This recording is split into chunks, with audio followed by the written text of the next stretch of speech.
দল বেঁধে সবাই নেমে এসেছেন নদীর পানিতে।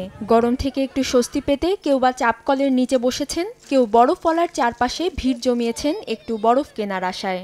এ দৃশ্য পাকিস্তানের সিন্ধু প্রদেশের মহেঞ্জোদারোর। বেশ কিছুদিন ধরে চলা তীব্র দাবদাহে মারাত্মকভাবে ব্যাহত হচ্ছে সেখানকার স্বাভাবিক জীবনযাত্রা। যে কোনো উপায়ে এই গরম থেকে একটু স্বস্তি খুঁজছেন মানুষ।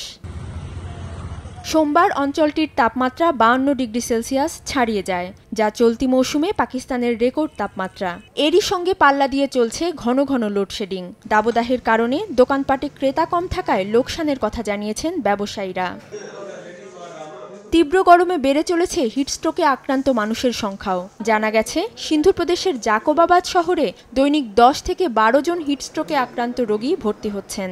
এর আগে 2017 সালে পাকিস্তানের বেলুচিস্তানের তুরবাত শহরে সর্বোচ্চ তাপমাত্রা 54 ডিগ্রি সেলসিয়াস রেকর্ড করা হয়েছিল।